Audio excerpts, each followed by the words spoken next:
if the new Syrian government is to succeed, seems to me that, and I think you mentioned in your testimony, that there's need to be development, de-radicalization, rule of law and civilian security sector capacity building. And I think you talked about technical assistance for electric and water grid managements. I think all of these are extremely important because you have to reach the people that's on the ground.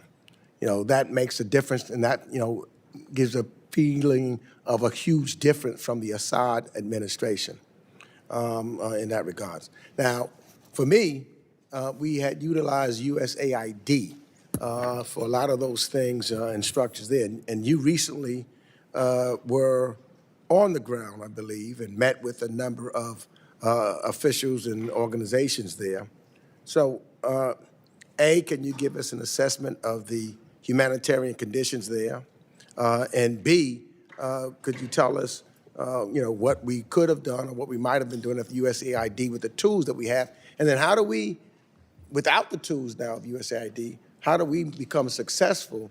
We know a lot of this got to be done by the Syrian people, but when I spoke to President Shar at the UN, he was asking for those kinds of things also, saying and using that as an indication of how he wanted to try to change things in Syria.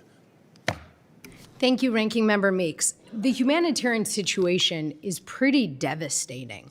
As I noted, inside Damascus, you don't see it as much. You drive not terribly far away, and it's just skeletons of buildings, unexploded ordinance, and folks trying to figure out what is their livelihood in this new Syria. Millions have returned. Millions just aren't sure what does returning look like. Will they be secure? Will they have jobs? What could that be? So there is a whole lot to be done on that humanitarian front.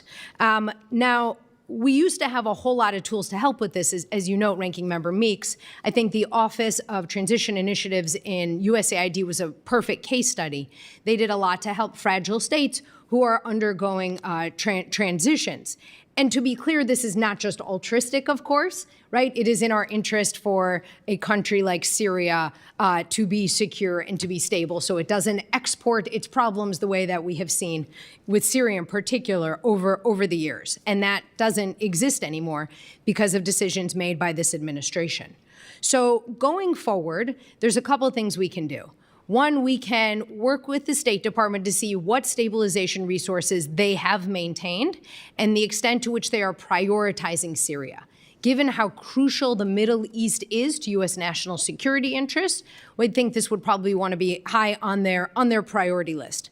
Another thing we can do is work closely and have U.S. leadership to convene allies and partners, both around the region, but in particular from across Europe, who also have a real interest in a stable and secure and therefore prosperous Syria as well. Thank you. Well, thank you. Let me just ask, is there anything else that you think that we in Congress should be paying attention to what's missing, and anything else you think that we should be advocating for in regards to trying to help stabilize the humanitarian assistance? Thank you. The security situation, as you and Chairman Mast highlighted in your opening statements, is really, I think, the other top priority. So what's happening in terms of stabilization economically, and then what is happening in terms of security? So there has been violence, as you all noted, particularly against minorities. What is the government doing to hold those accountable who are violating those norms? What are they doing to ensure that folks feel like they have a future in Syria? Otherwise, they are either going to destabilize the country or they're going to leave and potentially ultimately destabilize other places as well. And that's exactly, because are there any additional actions that you think the Trump administration can do to ensure the protections of these communities, to hold, for example, the perpetrators of abuses accountable? Is there anything else that you think that we can and should be doing to ensure that the key pillars of the January 30th agreement are implemented? This agreement seems right.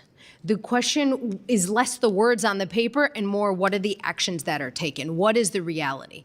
The United States has been a crucial, has played a crucial role in shaping this agreement coming together, in the progress that has bin made to date. So I would really urge this to be a very high priority, as it has been for this Congress, and as we have seen this Congress's leadership and the administrations as well. This agreement has to work. Frankly, if it does not, we will see profound fragmentation and can perhaps push aside dreams of a newer and prosperous Syria.